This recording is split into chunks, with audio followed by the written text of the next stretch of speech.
வணக்கம் நண்பர்களே. இது தமிழ் நண்பன் சட்கட் சேனல். இப்போ நான் பார்க்க போகிறது மெட்ராஸ் ஹைகோர்ட். அதில் வந்து அசிஸ்டன்ட் ப்ரோக்ராமர் அப்படின்னு சொல்லிட்டு ஒரு நோட்டிஃபிகேஷன் வந்திருக்கு. அதை பற்றின முழுமையான தகவல்கள் என்ன கொடுத்துருக்காங்க அப்படின்றத பார்த்துருவோம். ஸோ இந்த அசிஸ்டன்ட் ப்ரோக்ராமர் அப்படின்றது பார்த்திங்கன்னா முழுக்க அவங்களுக்கு வந்துட்டு பர்மனெண்ட் ஜாப் அப்படின்றது தான். இதற்கான பே ஸ்கேல் பார்த்திங்கன்னா 36,000 கொடுத்துருக்காங்க பேசிக் பே. அப்படிங்கிறப்போ மினிமம் வந்து முதல் மாதத்துலேயே நீங்கள் 50,000த்துக்கும் மேலே வந்து சம்பளம் வாங்க முடியும். ஸோ அதுதான் வந்துட்டு இதனுடைய பெனிஃபிட்டு. ஸோ முதல்ல என்னெல்லாம் விஷயங்கள் கொடுத்துருக்காங்க அப்படின்றத பார்த்துருவோம். அப்ளிகேஷன் பார்த்தீங்கன்னா ஒன்லி ஆன்லைன் மோடில் தான் நீங்கள் அப்ளை பண்ணணும். இது போஸ்டிங் நேமு அசிஸ்டன்ட் ப்ரோக்ராமர் அப்படின்றது. அதில் வந்து இன்ஸ்ட்ரக்ஷன்ஸு ப்ளஸ் நோட்டிஃபிகேஷன் ரெண்டுமே மெட்ராஸ் ஹைகோர்ட் அஃபிஷியல் வெப்பேஜ் இது தான். இதில் கொடுத்துருக்காங்க அப்படின்றத சொல்லியிருக்காங்க, மென்ஷன் பண்ணியிருக்காங்க. சேம் அதே தான் இங்கே கொடுத்துருக்காங்க பாருங்கள். நோட்டிஃபிகேஷனும் இன்ஸ்ட்ரக்ஷனும் வெப்சைட்டில் கொடுத்துருக்கோம் அப்படின்றத அங்கே மென்ஷன் பண்ணியிருக்காங்க. அதுக்கு அடுத்த விஷயம் பே ஸ்கேல். நம்ம முன்னாடி சொன்ன மாதிரி தான் 35,900லேருந்து 1,31,500 வரையும். மொத்த காலி பணியிடங்களோட எண்ணிக்கை அப்படின்னு பார்த்தீங்கன்னா 41.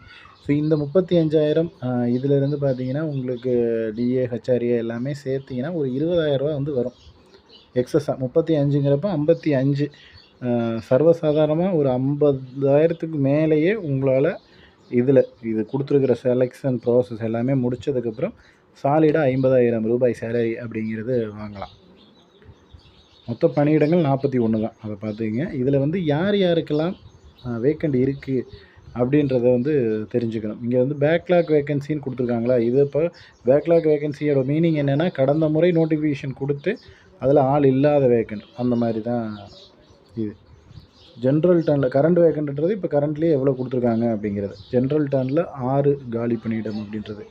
ஜென்ரல் டர்னில் பிஎஸ்டிஎம்க்கு 1, ஜென்ரல் டர்னில் விமனுக்கு 2, ஜென்ரல் டர்னில் டெஃப் அண்ட் ஹார்டு, அதாவது ஹார்ட் ஆஃப் ஹியரிங், காது குறைபாடுகள் உள்ளவங்கள அவங்களுக்கு ஒரு வேக்கண்ட் கரண்ட் வேக்கண்டில். இந்த லோ விஷனில் ஒரு வேக்கண்ட் பேக்லாக், அதாவது லோ விஷனில் யாருமே வரலை அப்படின்னு அர்த்தம். மேபி நீங்கள் இந்த இடத்துல லோ விஷன் இருக்கக்கூடிய ஒரு கேண்டிடேட்டாக இருக்கீங்க, அந்த சர்டிஃபிகேட் ப்ராப்பராக உங்ககிட்ட இருக்குது அப்படின்னா நீங்கள் எனக்கு தெரிஞ்ச அப்ளிகேஷன் மட்டும் போட்டாலே போதும், 100% வேலை கிடச்சிரும் பேக்லாக் வேகன்சியில் இருக்கிற ஒரு காரணத்தினால. அடுத்து வந்து பிசியில் பார்த்தீங்கன்னா 5 பணியிடம் அப்படின்றது.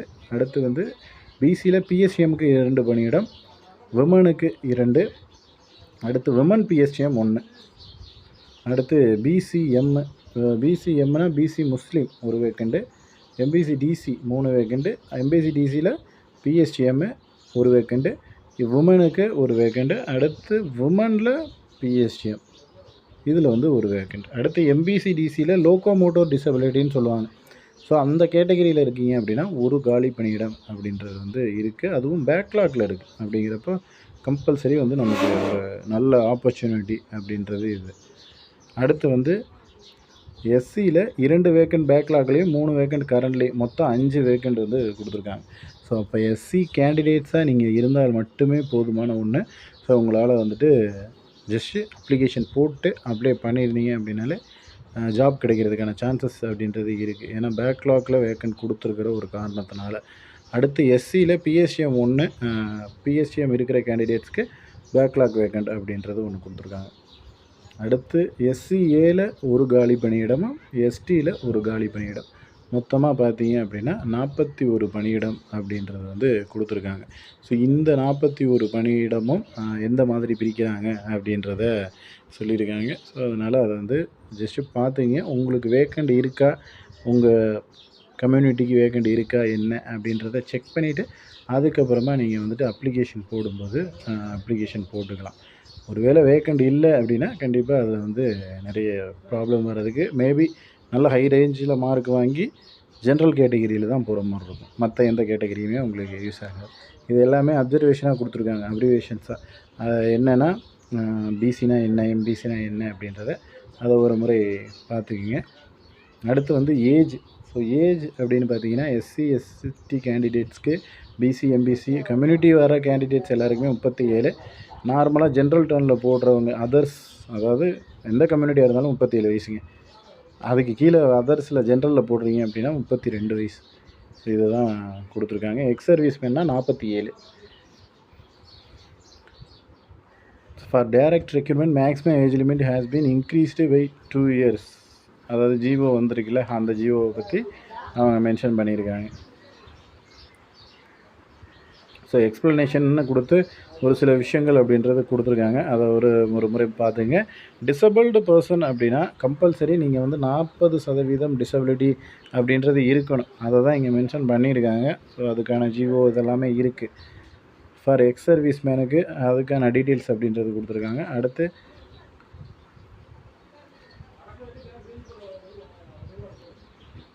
Education qualification. ஸோ இது வந்து ரொம்ப ரொம்ப முக்கியம். அதாவது ஃபஸ்ட்டு வந்து நம்ம என்ன படிச்சிருக்கணும் அப்படிங்கிற ஒரு விஷயம் பார்த்தீங்க. பிஎஸ்சி அது BCA with 3 years experience software டெவலப்மெண்ட்டில் இருக்கணும் அப்படின்னு சொல்லியிருக்காங்க. அடுத்து பிஇ பிடெக் எம்எஸ்சி இதில் வந்து 2 years experience in software development. அடுத்து எம்ஏ எம்டெக்கில் 1 year experience in software development இதில் வந்துட்டு இது கேட்டிருக்காங்க. அடுத்து வந்து எல்லாருமே பார்த்தீங்க அப்படின்னா computer science, information technology, software engineering or artificial intelligence இது ஏதாவது ஒன்று முடிச்சிருக்கணும் அப்படின்றத அவங்க மென்ஷன் பண்ணியிருக்காங்க. அடுத்து வந்து பார்த்திங்கன்னா எக்ஸாமினேஷன் ஃபீஸ். ஸோ ஃபீஸ் பார்த்தீங்க அப்படின்னா BC, MBC, MBC DNC and others UR இவங்க எல்லாத்துக்குமே 1000 ரூபா. எஸ்சி, எஸ்சிஏ, எஸ்டி கேண்டிடேட்ஸ்க்கு டோட்டல் எக்ஸம்ஷன் அப்படின்றது கொடுக்குறாங்க. அடுத்து வந்துட்டு இதுலேயே டிசபிள்டு ஏபிள்டு பர்சன், அதாவது டிசபிலிட்டி பர்சனுக்கு வந்துட்டு அது என்ன கம்யூனிட்டியாக இருந்தாலும் சரி அவங்களுக்கு அதுதான் மெயின் இருக்கவங்க. அப்புறம் டிஸ்ட்ரிபியூட் விடோவாக இருக்க எல்லா ஆல் கம்யூனிட்டியும் சேர்ந்த நபர்களாக இருந்தாலும் டோட்டல் எக்ஸம்ஷன் அப்படின்றது கொடுத்துருக்காங்க. ஸோ நோட்னு சொல்லிட்டு ஒரு சில விஷயங்கள் கொடுத்துருக்காங்க. அதாவது சின்ன சின்ன இன்ஃபர்மேஷன் தான் நமக்கு பொதுவாக நோட்டிஃபிகேஷனில் வரக்கூடிய எல்லா தகவலும் தான். நோட்டிஃபிகேஷனுக்கு அப்புறம் டேட்டில் விடோ சர்டிஃபிகேட்டோ டிசபிள் சர்டிஃபிகேட்டோ வாங்கியிருந்தீங்கன்னா அது செல்லுபடி ஆகாது அப்படின்றத எல்லாத்தையும் மென்ஷன் பண்ணியிருக்காங்க. ஸோ பார்த்துங்க. அடுத்து வந்து mode of selection. Written examination 120 mark, skill test 50 mark, viva voce 25 mark. இதுதான் செலெக்ஷன் ப்ராசஸ் அப்படின்றது. இந்த ரிட்டன் எக்ஸாமினேஷனில் பார்ட் ஏல 50 மார்க்கும் பார்ட் பியில் 70 மார்க்கும் வந்து வரும். மொத்தமாக 120. அதில் 70 தான் வந்து கன்சிடர் பண்ணுவாங்க. மீதி 50 தமிழ் எலிஜிபிலிட்டி டெஸ்ட் மட்டும்தான். அடுத்து வந்து இந்த ஜிஓ பாஸ் பண்ணியிருக்கிறது அது எல்லாமே போட்டிருக்காங்க. ஸ்கில் டெஸ்ட்டுக்கான எக்ஸ்ப்ளனேஷன் அப்படின்றது கொடுத்துருக்காங்க. வைவா வாய்ஸுக்கானதும் கொடுத்துருக்காங்க. இப்போ வந்து ரிட்டன் எக்ஸாமினேஷனுக்கான சிலபஸ் அப்படின்றது. ஸோ இதற்கான syllabus basic computer networks and operating system, application development, internet and web technology, software tools and techniques and cloud computing.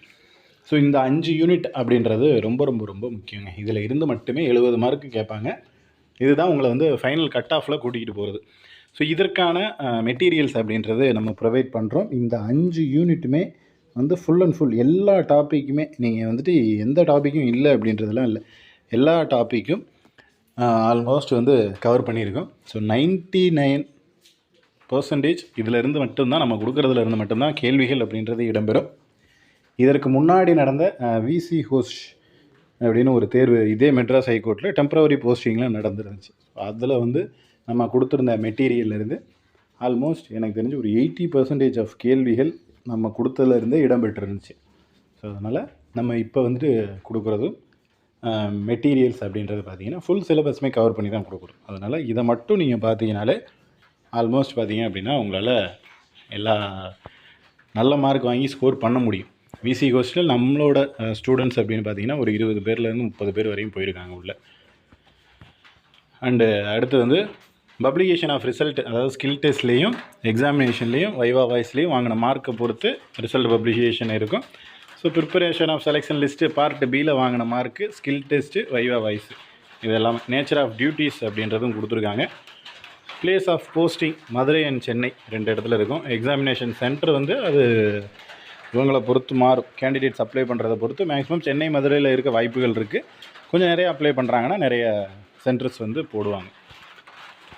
So நிறைய விஷயங்கள் அப்படின்றது கொடுத்துருக்காங்க. அதை ஒரு முறை பார்த்துங்க. மெட்டீரியல் வேணும் தேவைப்படுற நபர்கள் கீழே தெரிகிற காண்டாக்ட் நம்பருக்கு கால் பண்ணிவிட்டு அமௌண்ட் பே பண்ணிட்டு மெட்டீரியல்ஸ் வாங்கிக்கலாம். இதில் வேறு எதுவும் சந்தேகம்னா கமெண்ட் பண்ணுங்கள். நெக்ஸ்ட் அடுத்த வீடியோவில் பார்க்கலாம். தேங்க்யூ.